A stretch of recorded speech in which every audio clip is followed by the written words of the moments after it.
Group 4 மாணவர்கள் அனைவருக்கும் வணக்கம். 59 நாட்கள்ல 100% சிலபஸை உறுதி செய்கிறோம். ஒவ்வொரு நாளும் ஒரு தலைப்பை நீங்க படிக்க போறீங்க. அந்த தலைப்புல இருந்து கேள்விகளை நீங்க அட்டன் பண்ண போறீங்க. அந்த தலைப்புல இருந்து டிஎன்பிஎஸ்சி தரத்திலான கேள்விகளுக்கு நீங்க பயிற்சி செய்யும் போது ஒரு குரூப் 4 பதவி உங்களுக்கு கண்டிப்பாக இருக்கு. ரைட். இது இங்கிலீஷ் வழி மீடியமுக்கும் பொருந்தும், தமிழ் வழி மாணவர்களுக்கும் பொருந்தும். உங்களுக்கு இந்த கோர்ஸ்ல என்னெல்லாம் கிடைக்கும் அப்படின்னு பாத்திரலாம். தமிழ், ஜெனரல் ஸ்டடிஸ் இதுல இருக்கக்கூடிய கம்ப்ளீட் நோட்ஸ் உங்களுக்கு டே பை டே கிடைச்சிரும். இரண்டுத்திலையும் ஒவ்வொரு நாளுக்கான தேர்வு கொஸ்டின்ஸும் டிஎன்பிஎஸ்சி தரத்துல இருக்கும்.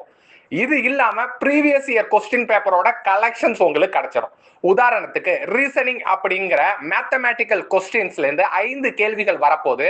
அதுல ப்ரீவியஸ் இயர்ல என்னென்ன கேள்விகள் வந்திருக்கு நீங்க ஜஸ்ட் பார்த்துட்டு போனா மட்டுமே போதும். அந்த 5 கேள்விகளை உங்களால கண்டிப்பாக பதில் சொல்ல முடியும். இது இல்லாம கரண்ட் அஃபேர்ஸ் நமக்கு மேஜர் ரோல் பிளே பண்ணுதுன்னு ரீசன்ட் டிஎன்பிஎஸ்சி கொஸ்டின் பேப்பர்ஸ்ல இருந்து நீங்க கண்டுபிடிச்சிருப்பீங்க. அந்த கரண்ட் அஃபேர்ஸ் எப்படி சார் கொடுக்க போறோம் அப்படின்னா, தமிழக அரசே வெளியிடக்கூடிய 2 விஷயம் இருக்கு. ஒன்னு கொள்கை குறிப்பு, பாலிசி நோட்ஸ் அப்படின்னு சொல்லுவாங்க. அடுத்து ஒரு மேகசின், தமிழ் அரசு அப்படிங்கிற தமிழக அரசே வெளியிடக்கூடிய ஒரு மேகசின். இதுல இருக்கக்கூடிய கண்டென்ட்டை தேர்வுக்கு தகுந்த மாதிரி உங்களுக்கு கொடுத்துருவோம். இது இல்லாம ஒவ்வொரு மாதத்திலையும் நம்ம சிலபஸ்ல எப்படி சொல்லியிருக்காங்களோ, பாலிட்டில இருந்து நடந்த கரண்ட் அஃபேர்ஸ், ஜியோகிராபில இருந்து நடந்த கரண்ட் அஃபேர்ஸ் அப்படின்னு ஒவ்வொரு யூனிட்டுக்கும் தனித்தனியாகவும் கரண்ட் அஃபேர்ஸ் உங்களுக்கு கொடுத்துருவோம்.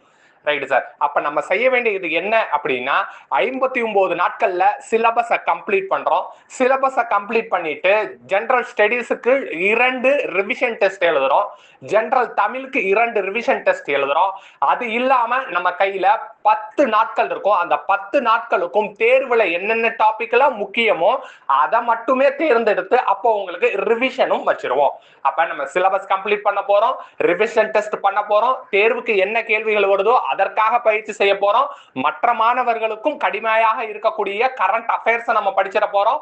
ரீசனிங் அப்படின்னு புதிதாக டிஎன்பிஎஸ்சி கேட்டிருக்கக்கூடிய தலைப்புல இருந்து ப்ரீவியஸ் இயர் கொஸ்டின் பேப்பர்ல என்ன இருக்கோ அதை கம்ப்ளீட்டா உங்களுக்கு கொடுக்க போறோம். அப்ப உங்களுக்கு ஒரு பதவி உறுதி அப்படின்னு தெரிஞ்சுக்கங்க. நீங்க குரூப் 4 பேட்ச்ல ஜாயின் பண்ணணும் அப்படின்னா கீழே இருக்கக்கூடிய லிங்கை கிளிக் பண்ணி நீங்க ஜாயின் பண்ணிக்கலாம். உங்களுக்கு மேலும் ஏதாச்சும் சந்தேகம் இருக்கு அப்படின்னா கீழே ஆஸ்க் டிஎன்பிஎஸ் லீடர்ஸ் அப்படின்னு ஒரு லிங்க் இருக்கும். அதை கிளிக் பண்ணி நீங்க எங்கள்கிட்ட சந்தேகங்களை கேட்கலாம். Wish you all the best.